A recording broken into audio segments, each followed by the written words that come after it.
to present the 2025 Coast Guard Foundation Award. All right. Would you please join us on stage, Mr. Sean Planke, Admiral Kevin Lunday, Vice Admiral Peter Gauthier, Master Chief Heath Jones, Tom Allegretti, and Susan Ludwig. And as they make their way up, please direct your attention to the video screens.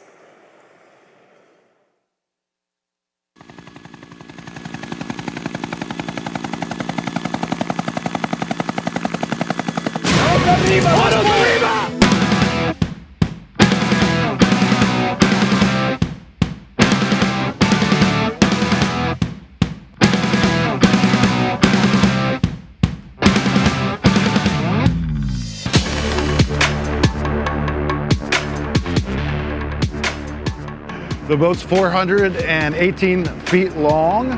We carry 3 small boats that we can send out on mission, unmanned aerial aircraft, and aviation assets, typically a Coast Guard 65 Helo. This is the brain of the entire ship. So this is where all the comms come in. This is where all the decisions are made on which ships or small boats we intercept and what assets we use to intercept those targets of interest. Typically the vessels that we encounter smuggling cocaine or other narcotics are what we call go-fast vessels. They're typically 40 to 50 feet long with multiple outboard engines. So first we're gonna get eyes on with the drone, and then more than likely the helo is gonna be first overhead. So they're either gonna see the helo or us in a small boat. Once they see the helo, there's still a slimmer of hope because they know there's no physical contact. 3 go fast, all fully loaded with contraband, all making high rates of speed. We have a Foxtrot Golf. When they do try to run, sometimes they try to outrun you, but when you've got a helo chasing them, I mean, they're not gonna win. But the manner of conveyance can be a vast number of things. We've had low-profile vessels that have a very low radar signature. They look very unique in the water. And even semi-submersible vessels that are almost entirely underwater. Are they going to run? They typically do. Are they going to jettison their load? They typically do. Are they holding or brandishing weapons? Even if they don't have weapons, they can use their small boat as a ramming device or in some way try to swamp our boat. There's always risk factors, especially doing a mission like this. You've got nighttime operations going on. You've got, even the daytime is risky. You're never really 100% sure what you're getting into. We often get very, very close and they stop and light the boat on fire and jump in the water, and then it becomes a SAR case. I fully trust the training of our people on board and they know how to respond. However, the unexpected can always happen.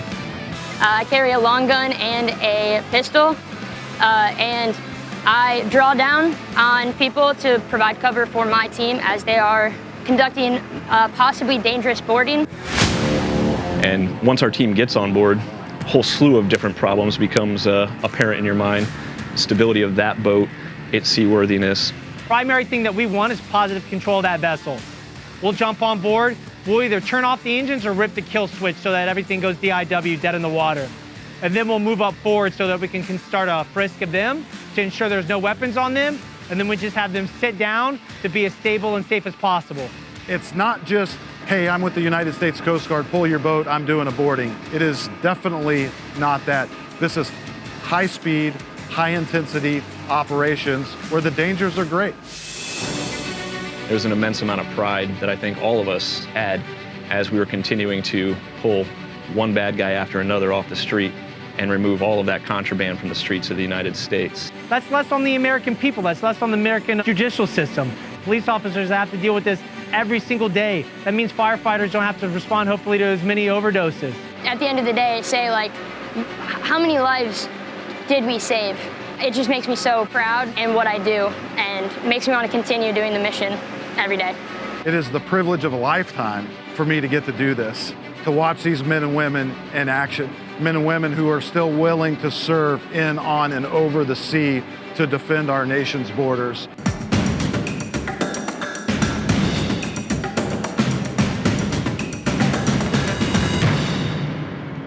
Oh, yeah. Oh, yeah. That'll get you pumped up. Was that cool or what? I mean, come on. How about Anna? Oh, when we're chasing them, they're not going to win. Please welcome to the stage Captain Jonathan Carter, Lieutenant Commander Steve Naylor, Lieutenant J.G. Catherine McDonald, Lieutenant J.G. Jillian Walsh, Ensign Sidney Stevens, BM2 Jackson Ritchie, and MK2 Anna Fair.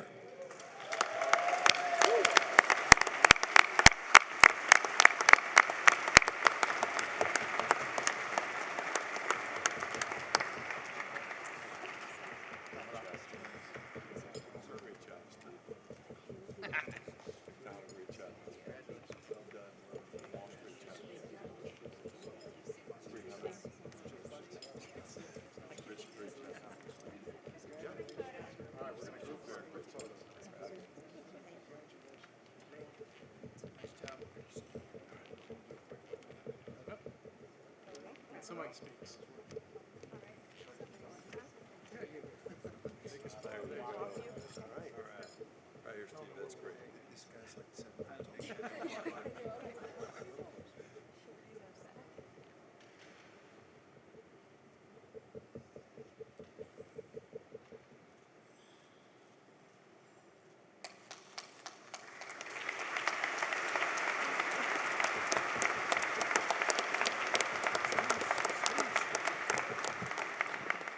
Okay, I was really excited about doing this until I saw the video and I saw the star of the video, which is MK2 Anna Fair. So get up here, get up here. So let me set this up. On Friday, after my change of command, when I departed Stone, there was a quick shuffle. Somebody's got to give a speech, somebody's got to give a speech. So Ops kind of played a joke on Anna and said, well, I don't know if Captain's going to do it. So what did she do as a good petty officer? She prepared remarks. So I think you'd rather hear from her than me. But let me do the hard part and say thank you on behalf of me, on behalf of Captain Tom Rodzevich, on board James. What you saw there, really doesn't epitomize the sacrifices that these men and women make day in and day out. So thank you for that recognition, Susan, the entire foundation, Commandant, Mr. Planky, thank you all very, very much. I really appreciate Mick Pogg's remarks because one, he didn't have prepared remarks and he took it down to the individual level.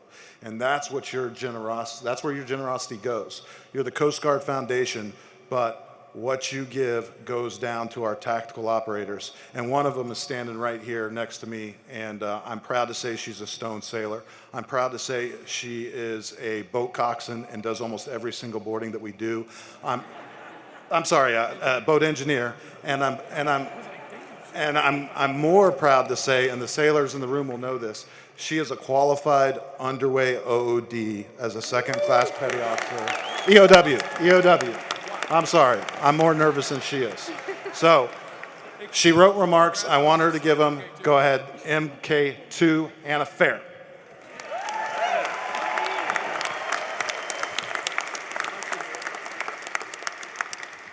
Good evening. I'm a little nervous, so sorry. On behalf of Coast Guard Cutter Stone and Coast Guard Cutter James, I want to extend our sincere gratitude to the Coast Guard Foundation for this incredible honor. It is truly humbling to be recognized for our role in the counter-narcotics mission, and we accept this award on behalf of every cutter and crew who shares in this vital work. I would also like to express my deepest appreciation to all of our fellow Coast Guard members currently conducting drug interdiction operations around the globe. Your commitment, resilience, and courage do not go unnoticed, and I pray for continued safety of each and every one of you. We often highlight the successes at the end of each mission or deployment, but what's less often seen is what gets us to that point. It's the long days spent preparing the cutter, the countless hours of training to ensure operational readiness, and the difficult goodbyes we say to our families as we head to sea. These sacrifices, both visible and unseen, are what truly make our mission possible. The counter-drug mission is a critical and demanding endeavor, yet within the challenges lie great purpose and even moments of pride. Each deployment brings new obstacles, but quickly the crew finds its rhythm, shipmates become family, and the cutter becomes a home away from home. And the mission becomes more than a duty, it becomes a shared cause that unites us all. There is currently more work to be done, but I believe that through our collective efforts and our unwavering determination, we can make a real and lasting impact. One interdiction, one mission, and one deployment at a time. Once again, thank you to the Coast Guard Foundation for your continued support to our service and for recognizing both Cutter Stone and Cutter James. We are honored to receive this award, and we remain committed to the mission and to each other. Thank you.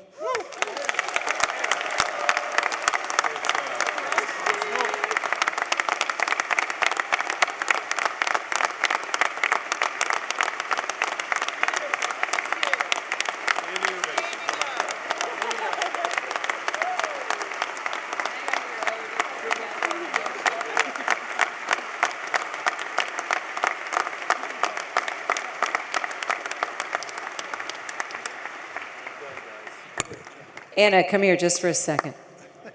Come here. What happens when you chase them? They're not going to win. Thank you.